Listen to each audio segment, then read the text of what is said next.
us under fading skies. Tattered flags waving dreams in our eyes. The crowds roar like a storm on the wind. We're the underdogs fighting again.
What's going on, everybody?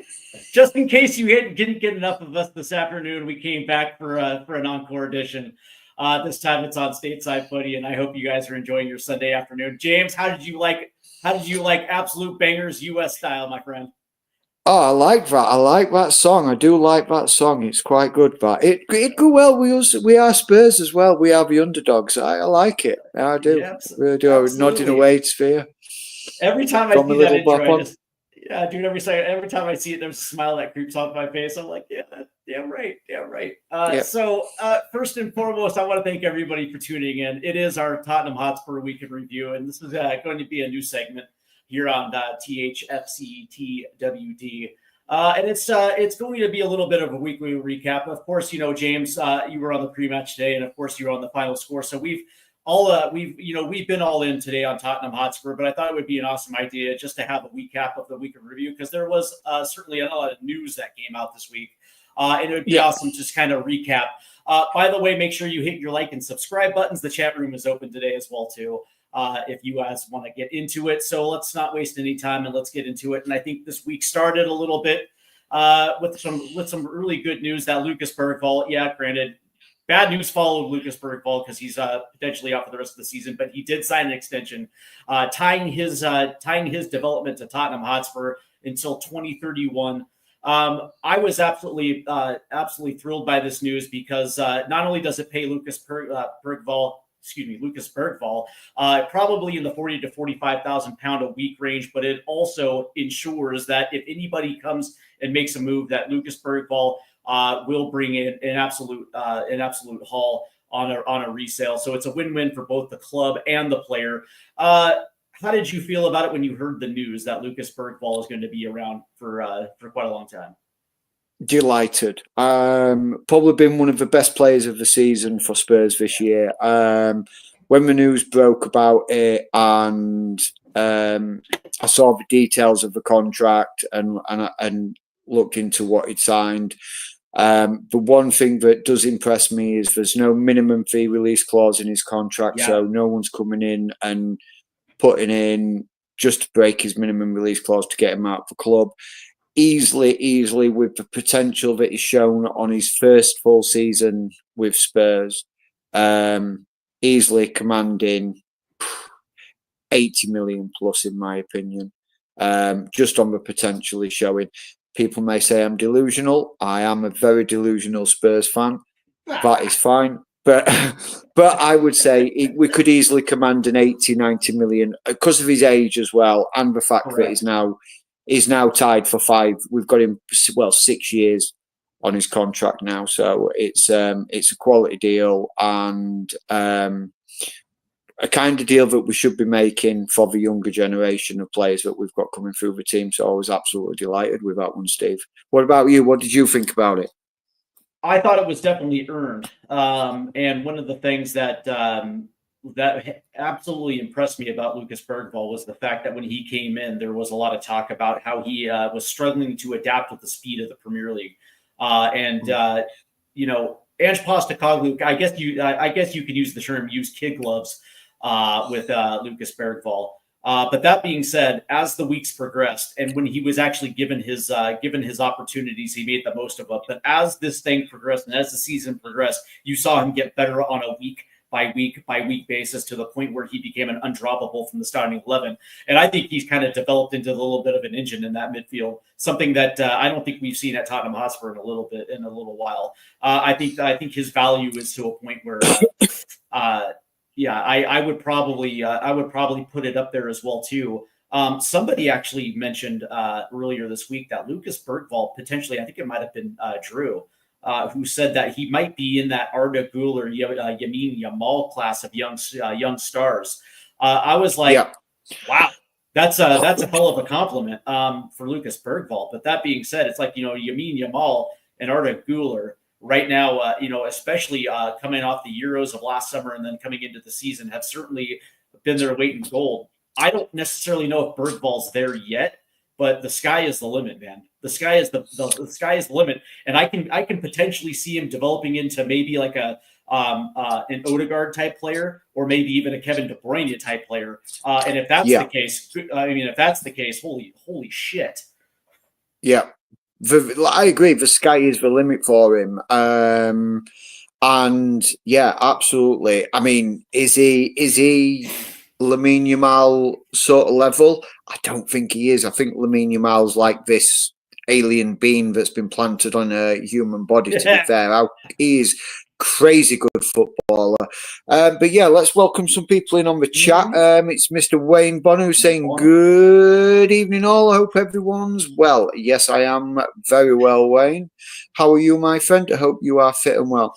And the channel is putting in, does it Bergvall and Sarr sound like a midfield for the future? What do we think? I'll let that one go to you first, Stephen, and I'll answer that one. What do you think? Does that sound like a kind of good midfield? I think Pep Sarr has the potential to be a part of a midfield class. I don't necessarily know if things progress. Put it this way, right? Let's just say that Dejan Kulusevski takes that next step, and he's only 24 years old, so he's not necessarily even in his prime yet. And let's say that under the right manager, that key unlocks his top shelf potential. And for whatever reason, James Maddison we find a coach that actually plays well with James Maddison. Then you have a midfield three of Bergvall, Kulusevski, and Maddison. And if all three of those guys are playing up to that potential, I don't necessarily see a starting spot for Sarr, but that doesn't mean that he can't necessarily be a part of a good midfield squad for the next couple of years, right? I do think Sarr has a top level of play, but that being said, it's like, how are you going to displace those three as a starting midfielder? Because I do actually believe that Betancourt eventually will leave. Yeah. I mean, it sounds crazy saying it, but Bentancur is sort of the, if you take out Maddison, he's the old man of the midfield. Is Bentancur? He's 27 years old. Maddison is a little bit older, but when you think about Sarr and Bergvall, Sarr 22 and Bergvall 19. I mean, yeah, you don't see Sarr displacing Madders, Decky or Bergvall. I can't see it myself, him displacing it. But then again, if you take Madders away and you put Cully there, then you could bring Sarr in next to Bergvall. I think that would work very well as a trio. It could be classified as a little bit too attacking because you've got three very attack-minded players. But I think if you get, like you say, get the right manager in, get the right coach in, then there is something, I think it could unlock something very special across the middle of that park. Yeah, and of course with the rumors that there is a potential offer on the table for James Maddison to leave Tottenham Hotspur, it opens the door Yeah. for both Kulusevski and Bergvall to be running those two high positions, which actually I think would be absolutely phenomenal. That opens the door to the CDM for for somebody to come in and take that position to hold, whether that's Archie Gray, Johnny Cardoso, who by the way, which was also made news this week. I think that news was already established that Johnny Cardoso had already agreed to terms. The only question was whether or not he was going to come based on Champions League performances. But that being said, I actually heard that deal is agreed upon, Champions League or no Champions League. Do I have that correct? Yeah, so the deal is agreed whether or not we get Champions League with Betis, and the player has agreed to the terms. I think the snagging point is he would personally like to be playing in the Champions League because of his quality. I don't blame him. So it is the only snagging point. It's not something that is going to scupper the deal completely. Like Betis said, well, he didn't meet for Champions League, therefore you can't activate his clause. That's not part of the clauses. I think it was what I heard was it was just a slight snagging point with if there was no European football on offer next season at Spurs.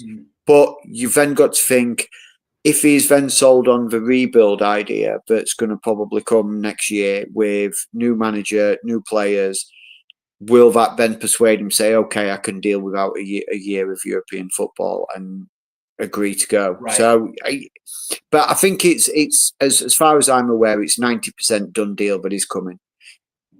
Johnny Cardoso has an absolute brilliant motor. I like that he plays. I like that he plays high rev football.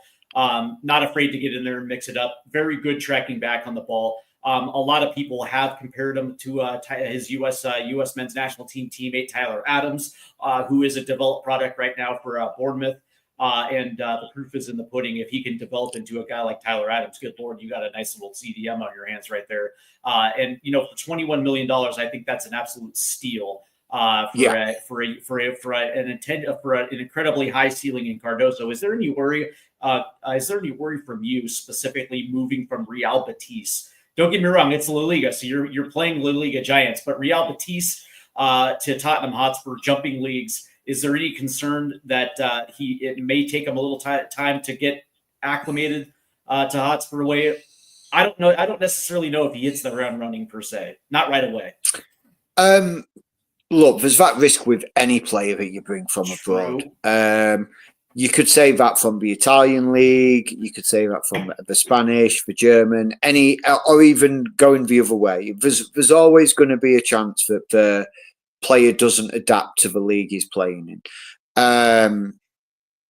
Tanguy and Ndombele was a perfect example of that.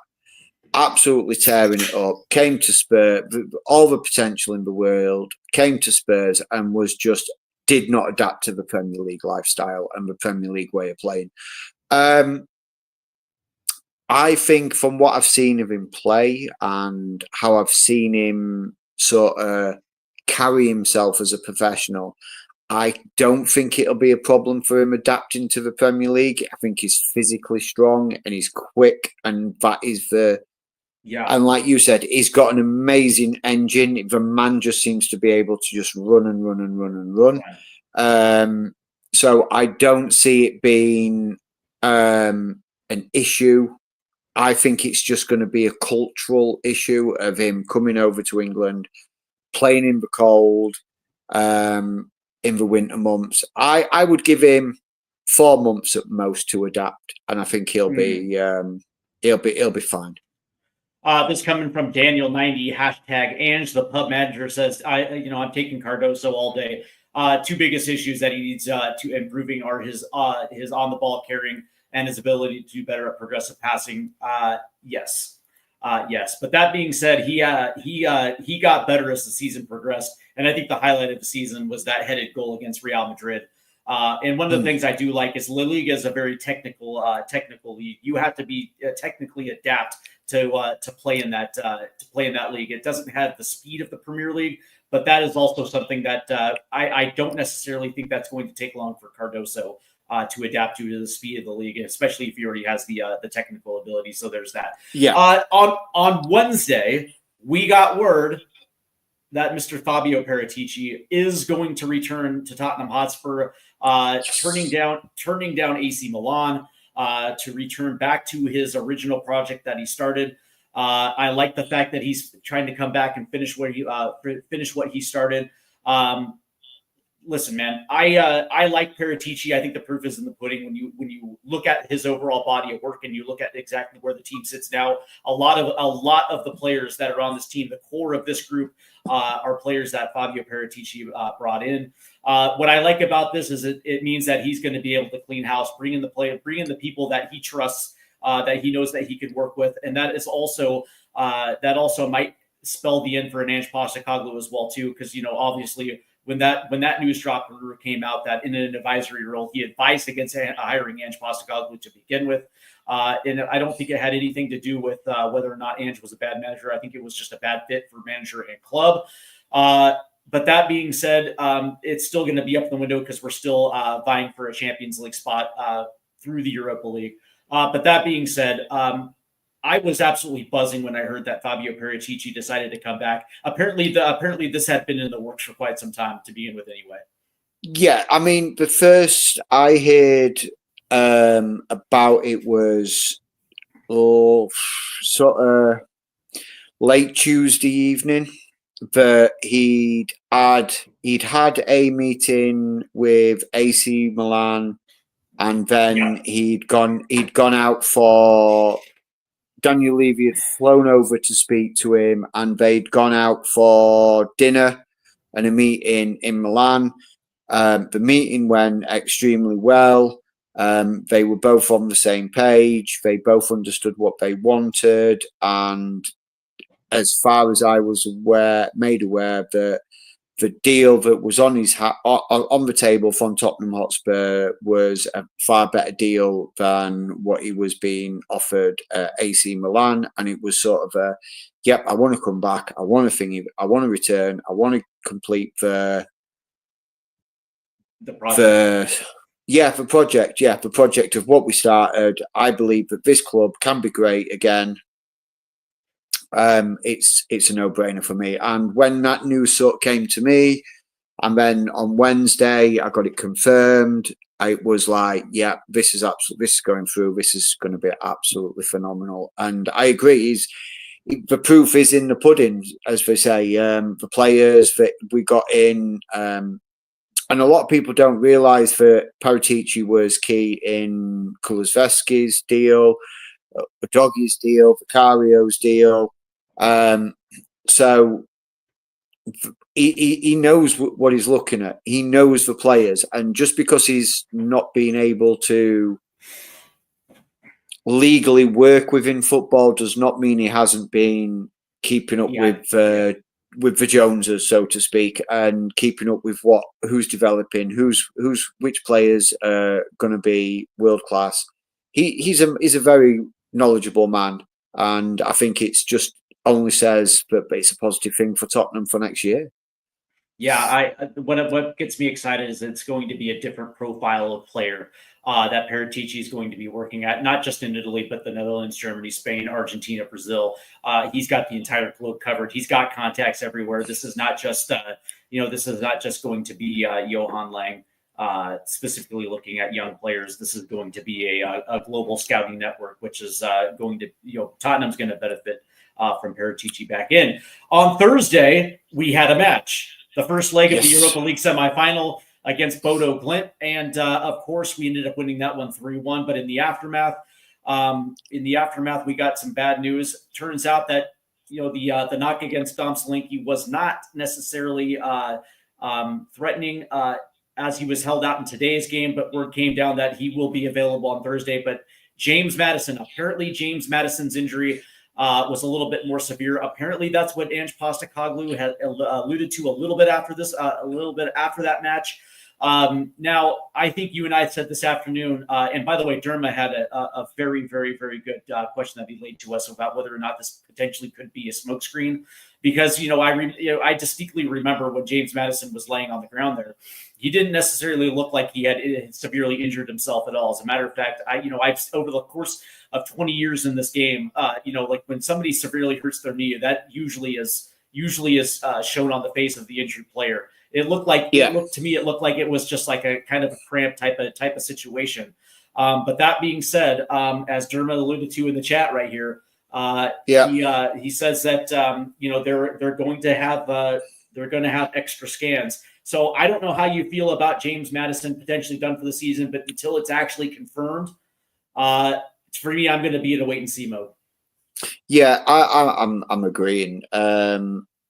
It was funny actually. I was chatting in our group chat with a gentleman, Kieran, and he'd heard that Madison was out. That was it. Madison was out for the season. And I did a little bit of looking on the internet, and I could find one article that says that it was someone on a well-known English radio chat show had said that sources close to the club have said that Madison was done for the season. What I thought was interesting was this article was released about an hour after the full-time whistle from today, and we just had Ange's post-match presser where he said we were going to be waiting until Monday till we get the results of the scans. So I'm kind of taking it with a pinch of salt. I agree with Dermo. I think it could be very much a smokescreen. I think it's another way of Ange rooting out the mole that's working within the club. And I think it's a way to sort of maybe distract Bodo Glimt a little bit from what's actually going off and what team they potentially could be facing as well, because we don't want them knowing what our starting 11 is going to be before we know what our starting 11 is going to be, because then they set up and set themselves up in a way that neutralizes anything that we're trying to do. And I think that may have happened numerous times throughout the season. I would agree with you. So yeah, I do think I'm taking it with a pinch of salt, and until there is an official announcement from the club about Madison, as far as I'm concerned, it might be back on Thursday. It might not. He might not, yeah. And I don't want to jump to conclusions until we actually get Ange Postecoglou saying, yeah, he's done for the season. I'm going to reserve judgment. Of course, before the game, we found out that Lucas Bergvall sustained a knock in training. And has he been officially ruled out for the rest of the year? Or are they just going to ice him? They're going to ice him for the rest of the year? Yeah, so they haven't said his injury is season ending, but let's be honest about this. There's 4 weeks left of the season, 4 or 5 weeks of the season. So there's if he's out, say he's tweaked his ankle or he's sprained his ankle. Why did not Levy do anything when the news of a mole in the first place? Oh, so why did the Levy not do anything when the news of the mole first broke in the first place? It's a good question. Because Levy doesn't talk. Yeah, because he doesn't, and you would think he would have dealt with it, but maybe there wasn't enough evidence. Maybe it was circumstantial. We don't know the ins and outs of what's going on within the football club. We know bits. We've got sources that have connections that we get information from, but we don't know what's going through Levy's mind. We don't know what's going through Postecoglou's mind. We don't know that Postecoglou hasn't turned around to Daniel Levy and said, "Okay, leave it. If this is the person who it is, leave them in position." And we'll just feed them a load of false information. And will let them hang themselves, because that's what me and Kieran says. Is we were both saying we hope that when this mole is finally ousted, that his name is tarnished, it gets put in public press, it gets publicly slaughtered, and he can never work in football again, because that's what he deserves. Scottman. Yeah. So that's funny. Like, yeah, not to mince words, but all right. So after all that ballyhoo, yeah, that's right. I used the word ballyhoo. All that tomfoolery. We had a match today, and of course, it wasn't exactly the most pleasant match, but Tottenham Hotspur ended up coming out with a draw today. And overall, what I was pleased about this is we actually strung together back-to-back games. We got results in 2 consecutive games, which is something that we just have not seen in quite a long time. Overall, I thought the week was a solid A. I really did. Yeah. Now, granted, we signed an extension with a young kid who ended up getting hurt. We potentially lose the only 10 on our roster ahead of the second leg of the Europa League. But that being said, if results are really the bottom line, we got 2 pretty solid results this week, James. Yeah, absolutely. I mean, look, I thought about it after the game, and I probably was a little bit critical in the live stream when you and Dermo were chatting, and I said I was a little bit disappointed. But that's just my opinion. I love to see Spurs win, and when we're not winning, of course I'm disappointed. Everybody wants to see their club winning every game of the season. It's just not feasibly possible that every team wins 38 games out of the season. Look, West Ham have not been in the greatest of form. We've not been in the greatest of form. I just think what it showed today for me was we were able to grind a result. Yeah. Whereas I think previously and up until recently, that game could have easily slipped away from us, and we could have been 2-3-1 losers in that game. But we didn't. We hung in there and we ground that draw out. And look, the change. I was pleased when Mikey Moore came on today. I said it in the full-time show. I was pleased Mikey Moore got some minutes, and again he showed exactly what he's about. He showed how hungry he was, and what he can actually bring to this football team. And like I say, yeah, I was pleased. I was pleased.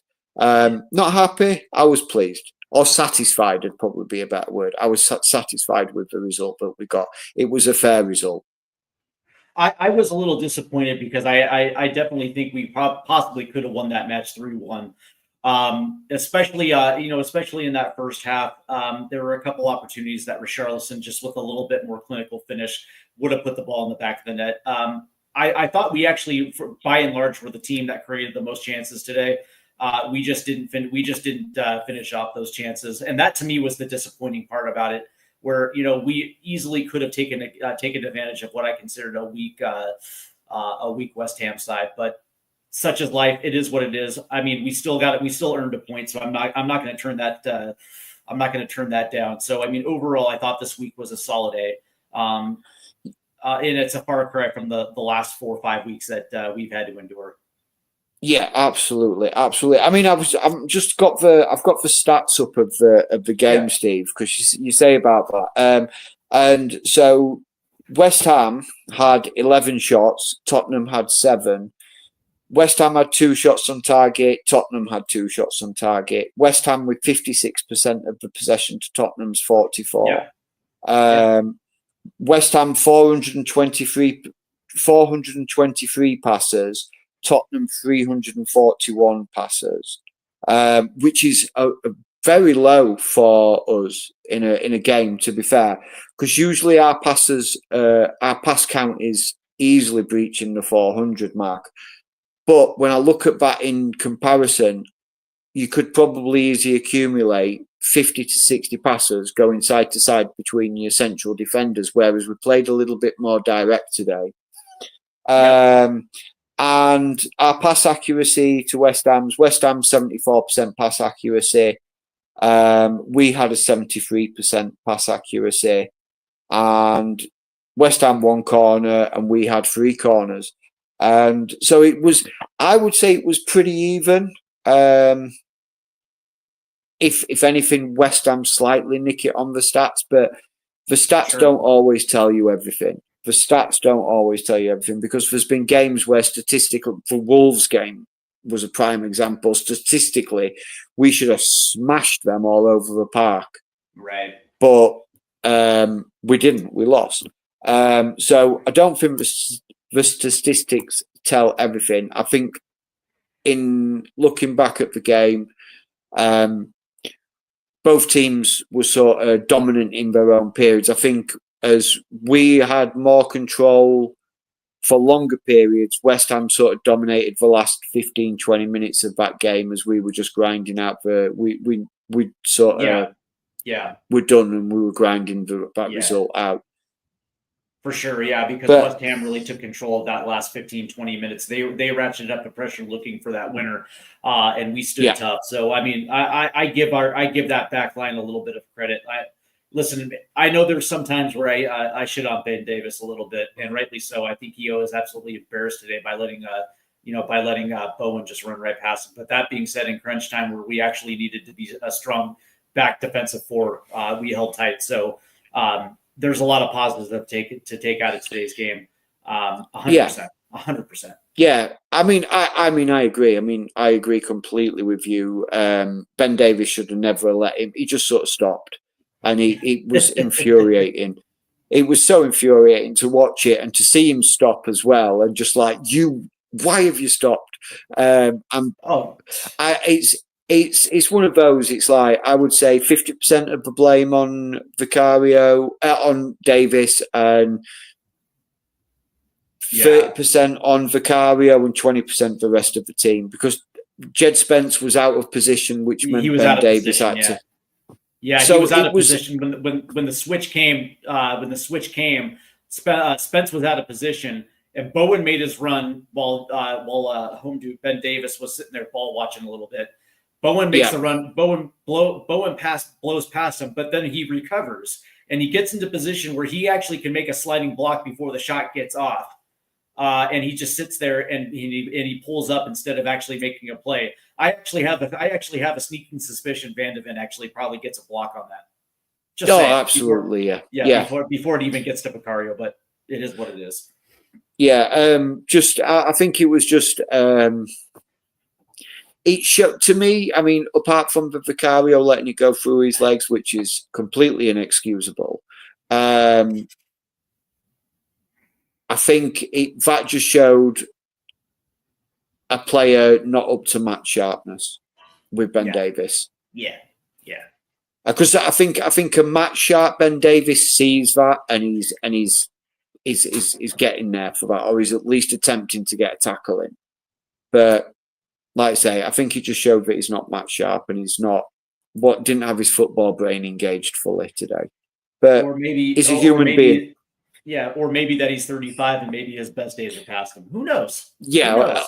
I mean, we've got to give him some grace, haven't we? I suppose he's 35. Yeah. Yeah, he's an old geezer when it comes to football age. But all right, so that's the weekend review. I think we both agree that it was actually more positives than negatives. Yeah, and we will definitely find out as this early week progresses. We'll probably find out much more on James Madison and the seriousness of that knee injury, or whether it was just a red herring on the part of Ange Postecoglou to smoke out the mole. I'd like to think it's that and not a knee injury, because the last thing we need is lack of creativity heading into a potential final against a Manchester United team who's probably going to be hungry to run it back against us. But let's stick with the news of Fabio Paratici, because one of the things that also came out this week, there was some financial news. And I believe Daniel Levy talked to a couple reporters. And it turns out that, Daniel Levy, maybe he's bracing everyone to not get their hopes up, but he alluded to that Tottenham are going to have to be a selling team before they're going to have to be a buying team. You look at the fringe of this roster and you see some names that, are definitely going to be leaving this club in the summer. But there's also fringe first teamers that could potentially draw a high transfer fee. And I got a little stick on this because there are some names that a lot of Tottenham fans want to see in the summer preseason tour. But that being said, the way that I look at football clubs and the way that I look at academies, say self-sustaining football teams are going to use their academy as an opportunity to streamline that for profit. Usually, if there's an academy product that's actually worth its beans, those prospects are going to be moved on for a profit to augment their transfer budget. Now, one of the things I'm going to ask you is just exactly how difficult is Paratici's job going to be moving certain players? Like, for instance, Richarlison is a perfect name, right? His Tottenham time has not exactly gone all that great. The last couple of years he's been injured, so there is a case to be said that he's going to be damaged goods. And I heard that his transfer market value is around 40. But if he's not going to go to Saudi, and we also know that 2026 is the 2026 World Cup is something he wants to be a part of, and he wants to stay in a Premier League to ensure that. There's no way a Premier League team is going to pay 40 million for him. Yves Bissouma has been a big disappointment, and there's no way that nobody's going to pay 25 million for him. So there's going to be a situation where teams are going to come in trying to lowball Tottenham Hotspur to get some of these players. But then you look on the periphery, and you see names like Josh Keeley, who had a great season for Leyton Orient. You see a name like Jamie Donnelly, and this is a name that Tottenham Hotspur fans want to see stick around. I do too, but I also realize that if a cash flow situation if this is actually real, these are the type of players that head out the door in order to create room, to create more of a transfer budget that'll allow Paratici to actually do his job.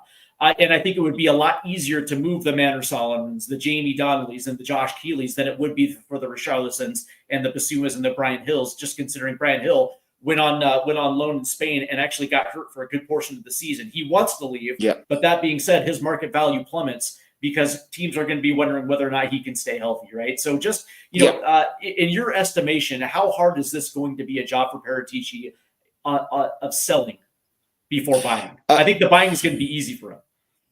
Yeah, I think the buying will be easier. I do think, like say, shifting the players like Richarlison, Bissouma, Brian Hill, is going to be tricky. And I think it's Jamie Donnelly. I think Jamie Donnelly could probably get 20 million easily. That's exactly for him. right. I think that's exactly right. I think Josh Keeley, you could easily get 5 to 10, maybe 15 at the high 10. end. Yeah, 15. I would say that would probably be a ceiling cap, but he is a good quality young goalkeeper. There's also other players that have been out on loan that's really impressed. Matthew Craig, Alfie Dorrington, Alfie Devine. There's these.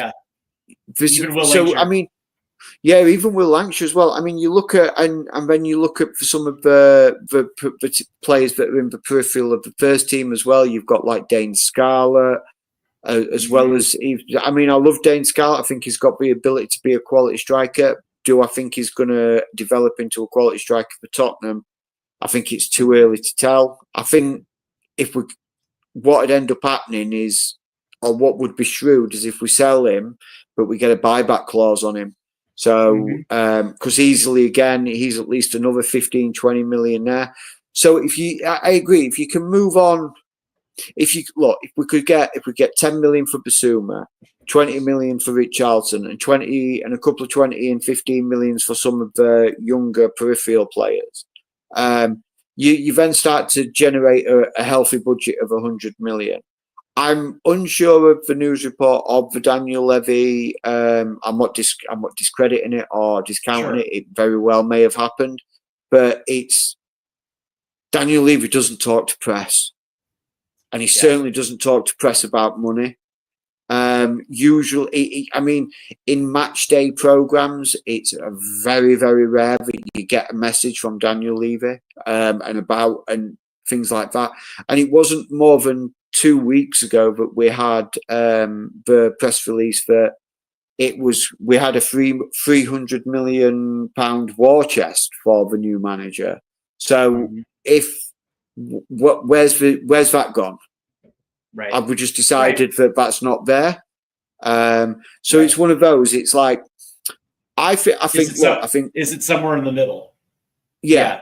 I think it could be that we will need to sell some players if we're going to spend big. I think we're going to need to sell some players. But if we're going to do the typical Spurs of players for around about the 30-40 million mark, and even if we've got, say, 150 million to spend in the summer, you're still looking there at 3 players. Then subsequent that by the 5 or 6 players that you could shift on for near enough another 100 million. That's giving you up to 250 million pound worth of transfer revenue, of transfer funds available to you. And again, 40 to 50 million type players, you're looking at 5 players there. So you can offset the balance of the squad in that respect. But we've also got to be careful of who we're bringing in because of registration rules and things like that, and English players. And English players always cost a premium. Yep. Because it's English, for English players. Tax. So just and the same for any Premier League club. They want to keep English players because it helps their registration as well. So, yeah, I mean, I think Paratici is going to have it hard to sell the players that he's got, and I'm excited to see who we're linked with to begin with in the early summer months. Because at the moment, there's the rumour mill saying, oh, we're looking at this player, we've bid for this player, we've done this for this player, and we're doing this for this player. I'm not really paying much attention to it at the moment. I don't really start paying attention to transfer news until it's officially announced that Paratici starts his new job, and that's when I'll start really paying attention to it, because at the moment I just think it's for the internet it's clickbait, and for the newspapers it's how to sell their newspaper. So at the moment I'm just waiting. It's a waiting game, and it's just about being a little bit patient. But I think he's going to bring in some good players. I just think he's going to have his work cut out with him shifting on some of this deadwood that we've got in the squad. Right, and the interesting thing is, like, you know, that was the model when Paratici stepped in the first time around, because Tottenham historically has never really been a talent factory producing machine when it came to their academy.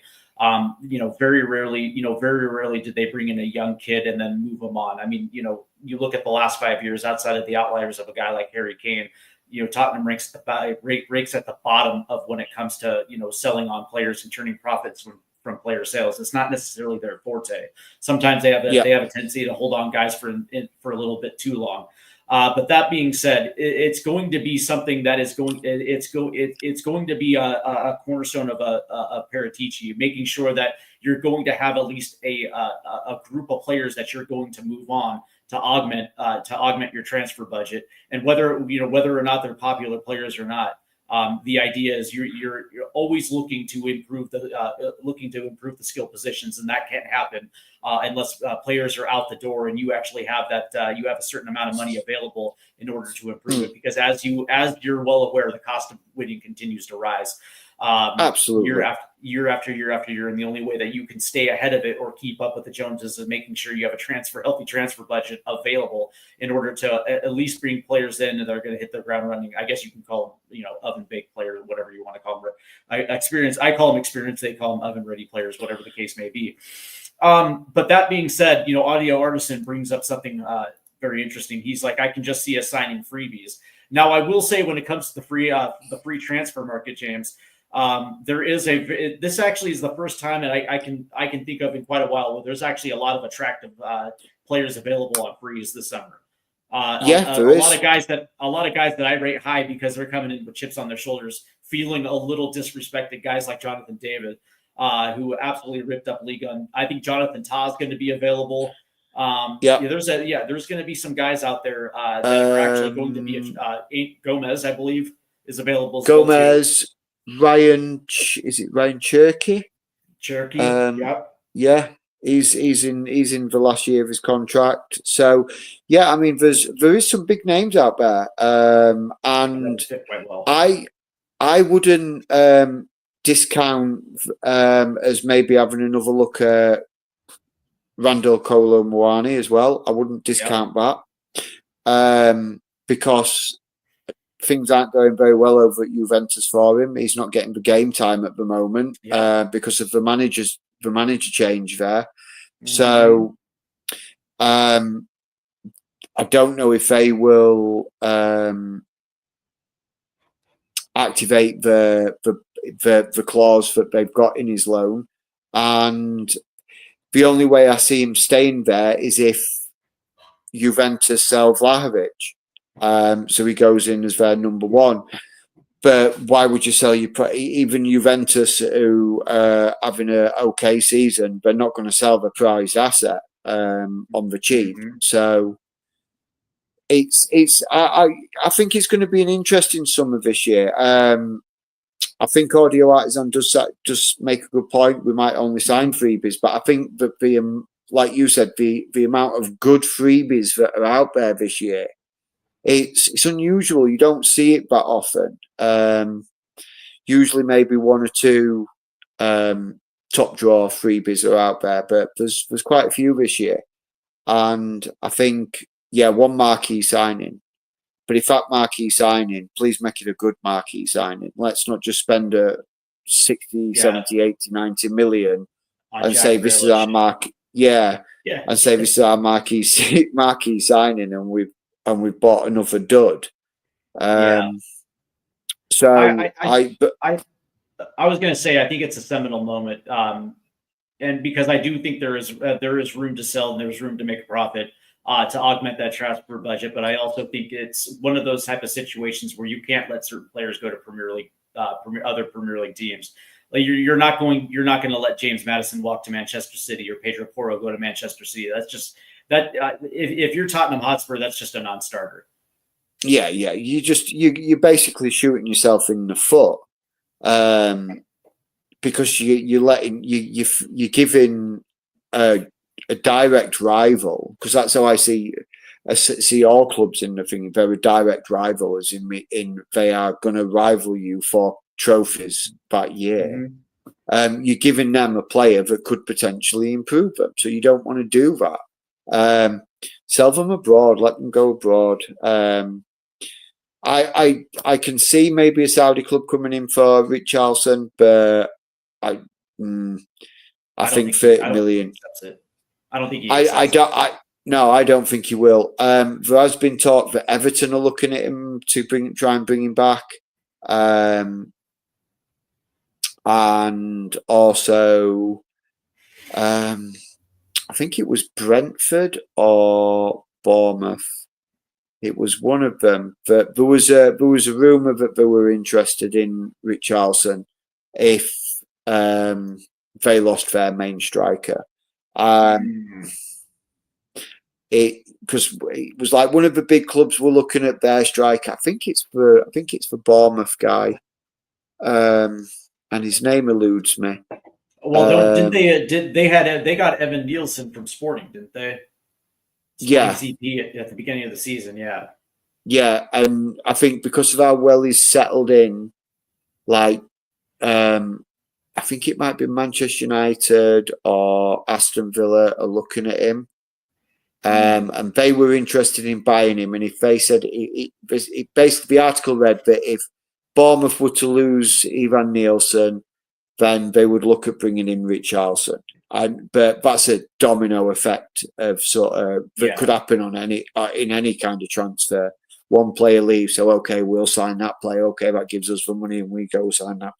So, but again, that was just like one news article that I read, and I was like, I can't see it happening, because I can't see Ivan Nielsen leaving Bournemouth after a year. After 1 year, after they've given him his chance in the Premier League. I can't see him leaving. Maybe next year. the year after. Oh, yeah. I think if a big club comes knocking, I think he might be interested then. Well, we are coming up at the end of the end of this week in review. James, your last thoughts on this week, but also kind of focusing paying a kind of jumping ahead to this upcoming week. What are some things that you're looking forward to? Is there any one person that you're focusing on for Thursday, or what's your thoughts for this upcoming week? So obviously, yeah, like I say, the big news, the big game on Thursday. I'm looking forward to that. That's going to be absolutely massive. Me and Dermo doing the watch along on that one. Yep. Please come along and join us. Yeah, so that one's going to be a big one, and I'm hoping to see the same Spurs that turned up today and on Thursday turn up and really build on that consistency. I'm then looking forward to doing the watch along with you on Sunday, which is when Dermo is from the Dermatron. Yeah. He's in London watching the Crystal Palace game. That should give us a nice, interesting twist. Having someone on the ground, so to speak. Yeah, a man on the street. He is. Yeah, that's going to be awesome. And yeah, so I think it's quite an exciting week this week. Yeah, and like I say, we get a result against Bodo. We can get a result against Crystal Palace. End of season starts to feel a bit more positive then. So you start to get that positive feeling, a bit like, we don't suck too bad. And then you start. We do, but at least we're not going to end the season, in a steeping pile, of burning dog shit. You know what I mean? Like, that's at least there's something to look forward to, like a nice little bounce going into the summer transfer window. I completely agree. Yeah. And then if we get past that, if we get past Bodo, then we've got the European final. Final, which I am taking that day off of work, 100%. Yeah, I'm not definitely. I'm looking forward to Thursday specifically for Dejan Kulusevski. He got the full 90 today. And if it is true, and we're going to find out sooner rather than later whether James Madison's going to be a part of that second leg. Again, I didn't think necessarily he did anything all that great today. He looked a little sluggish as the minutes were ticking down. He did look a little leggy. But that being said, we're going to need to see the Dejan Kulusevski of earlier this season playing in that creative midfield role. And I'm just curious to see. I'm just curious to see. Dejan back in the Nordic countries of origin, playing on plastic pitches. You know what I mean? Putting in a good shift. And I'm just very much looking forward to seeing Tottenham Hotspur, get that one goal early, putting that second leg to bed, and then just sitting there camping 10 men behind the ball and just holding strong for 60 minutes as they punch their ticket to Bilbao. Yeah, absolutely. But it's probably one of the biggest nights. Next to the Champions League run, this is going to be one of the biggest nights for the last 6 years anyway for us. So, it's going to be amazing. And I think the atmosphere and the Spurs fans will really get behind the team. Even though it's going to be cold and it's going to be on a plastic pitch. I just think, I know it sounds silly saying it, but I think the game playing against Tamworth in the FA Cup, where we played on a plastic pitch, I think that's given us a little bit of an advantage going there, because it's not going to be something completely new to them. And I know some of the players would have played. Some of the players have played on plastic pitches and they train in the winter months on plastic pitches and things like that. But I just think that having a game like that sort of gives the team a little bit of like, we can actually do this. But yeah, I do. I want to see a couple of early goals and then just sit there and say, right, you have to come at us now, and we'll just sit here and soak it up. I would like to think that their previous semifinal is going to come into play. That semifinal against Liverpool. I really hope they draw something off of that. Same thing with the Tamworth match as well too. I hope they draw off some of those negative experiences to understand that this is their road to Bilbao is in their hands, and draw off those lessons on those losses to really just kind of take it to Tamworth, not Tamworth, but Bodo. Bodo, yeah. And hopefully they see it as not only the road to Bilbao, the road to a trophy, which in turn gives us a road into the Champions League.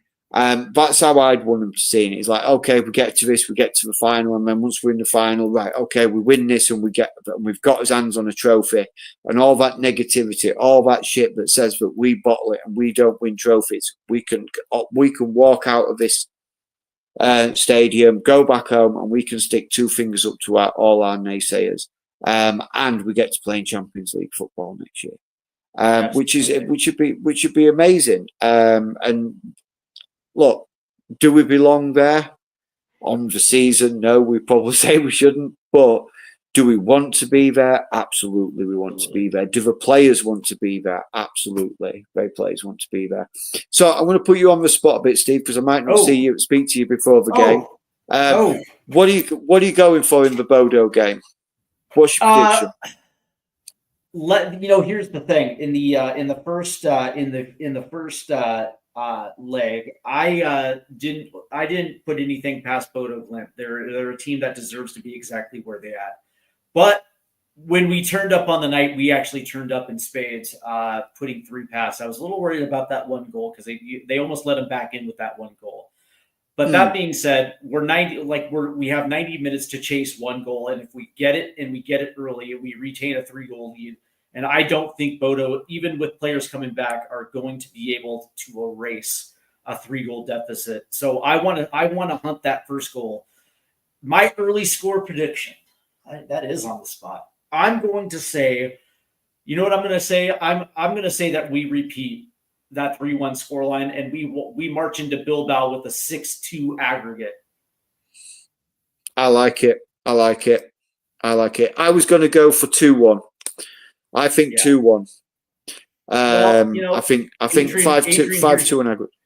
Yeah, I think Adrian right here is right there with you. I don't know, man. Here's the thing. The interesting thing about it is like if you're going off the league, yeah, of course we don't necessarily deserve to be here. But that being said, we played this European competition just like every other team that was entered into this European competition. And the whole talk about how Champions League losers are not coming down, that's nonsense, right? It's not it's not Tottenham's fault that UEFA changed the competition around, right? We played everybody that was ahead of us, and we were able to march our way to the semifinal. So judging off of that, we 100% deserve to be exactly where we're at because we handled our business when we needed to handle our business. So as far as I'm concerned, we deserve to be here. Where we're at in the league, we also deserve to be where we are in the league as well too, because it just has not been good enough. But that being said, we have an opportunity to finish this thing off with a trophy. Until we're actually out, I'm still going to be holding out hope for trophy. But I'm going to put you on the spot. Before we go, I'm putting you on the spot. Okay? Right. Can Athletic Club pull off the miracle and get past Manchester United in the second leg and meet us in the final? Or is this going to be a United Spurs final? Can the Williams brothers draw 4 goals? Can Nico Williams carry Athletic Club on his back? No. I think it's gonna be closer than what it was in the first match, because I think Athletic Club are gonna really try and push Manchester United. I'm going to say I'm going to say it's the same scoreline as what I'm thinking of the Spurs game. I think Athletic Club will win on the night 2-1, but I think Man United will pip it on aggregate. But I was watching when we played Frankfurt, and I had the Man United Lyon game on. I was like, Man United are out. That's it. Yeah. They've gone. And they've gone. I mean, craziness happened. So it's not out of the realms of possibility, but I think it's going to be a hard ask for Athletic Club to score four. To put four past Man United, and because we've got to put four by Man United and keep a clean sheet. See, here's the thing, right? Just can't see it happening. Manchester United has been given gifts with, I think, 3 straight European League European matches with a red card that played to their advantage. Yeah, and here's the crazy thing: like, this is the type of game where Athletic Club will score 3 to tie the aggregate, and then some bullshit's going to happen in the 82nd minute where a man's going to get sent off, or there's going to be a penalty called, and Manchester United will get that winner late. You know what I mean? Like some bullshit where Harry Maguire is going to flex into the box, draw a crowd, and then all of a sudden there's going to be a whistle blown and there's going to be a penalty. Yeah. You can see it. You can see it happening. But like I say, I think Athletic Club will win on the night but lose on aggregate. I think that's how it'll go. I agree. So and then when it comes to the early finals prediction, United versus Spurs on a one-off in Bilbao. 3-0 Spurs. 3-0 Spurs. Yeah, we're not keeping a clean sheet in the final, and if we do, holy shit, that would be amazing. I think we've just got Manchester United's number this season. We've got their number this season, and I mean, look, I know Manchester United can turn up on any one night, and Bruno Fernandes is a danger for them, but I just fancy it. I said to Dermo when we were watching the Bodo Glint, there's something, it feels like it's written in the stars for us this year. Dude, I swear, I want James Maddison hobbling on one knee all taped up. You know what I mean? Out there slinging dimes. Like anything, do anything that you can to be back for that final. That's all I'm saying. Yeah. We'll give you a bunch of adrenaline, James. Every 5 minutes, just come to the pitch and we'll give you a jab of adrenaline to get you through it. Yeah, dude. Cortisone injections, Oxycontin, cocaine, whatever you need to get out there on that day to play that. It's like, dude, whatever you need, man. Robotic knee. Yeah. It's all good, man. You can beat the bionic one. It's all good. Yeah. Just whatever you got to do. We'll do whatever. Yeah. All right. That's going to do it for us as we decided to come on to do a weekend recap, and I thought it was pretty fun. And we're probably going to do these things as we finish out this season and get into next season, because I actually think it's a kind of a cool show to kind of just recap the weekend review and talk a little Tottenham. Last opportunity to talk a little Tottenham Hotspur as this week comes to a close. Again, I thought it was a great week, man. I gave it a solid A. You can't go wrong with 2 results, back to back solid results. You can't go wrong, man. No, absolutely not. I agree. Good season, good week, and I'm thinking of next season. It'll be a good season next season. No, it was a good week. I just want to sell that one. Adrian fancies 2-1 Spurs Man United in the final. Yeah. He would know. He's seen a lot of them. Yeah. So, but yeah, I think it's been a cracking show. It's been a cracking week. Onward and upward. That's what I hope. I agree. James, I do want to thank you. And before we go, you're going to be back, I believe, tomorrow night with Derma, correct? Yeah, that's right. Around about 8 o'clock, we'll be on the THFC Tottenham Till We Die live. We'll be talking. We'll be talking a bit about Paratici. We'll be talking about potential future transfers, who we might be losing out of the club, and we'll be doing our play reviews from the West Ham match, and we'll also be looking early ahead to the Bodo Glimt game. Excellent. So lots to talk about. Yep. And for those that were wondering where Derma is at, I'm sure he's enjoying his evening with Mrs. Dermatron. But he'll be back tomorrow on THFC TWD with James tomorrow night. So he's going to be back. He's going to be around. You know what? You guys can just, handle me for about an hour on a Sunday evening. It's all good, man. And of course, on Stateside Footy, we do have the Saturday morning Spurs conversation, and of course, we have the MLS live stream, which you were absent from last night, man.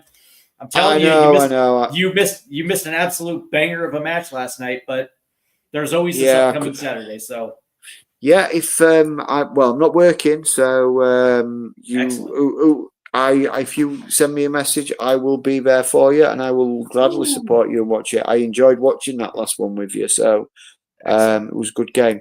So yeah, I'm down for a bit of MLS on Saturday night. Excellent. So I'll tell you what, there's going to be a lot going on this week on the two channels. So definitely tune in. Make sure you hit your like and subscribe buttons. Because the more subscribers, the more that we're going to be able to do for member shows, which is exactly what we're going to be doing in the summer transfer window as well too. So whenever we break news, chances are it's going to be in a members only show. So it behooves you not only to like and subscribe, but also pick up a membership. Because you know what, there's a lot of cool stuff that's going to go down this summer, so you definitely want to be a part of it. Thank you, James, for jumping on. I know it's late at night across the pond, but that's going to wrap it up for us, guys. Thank you guys again. I hope you guys enjoyed your weekend. Come on, you Spurs! Come on, you Spurs! In Kulusevski, we trust.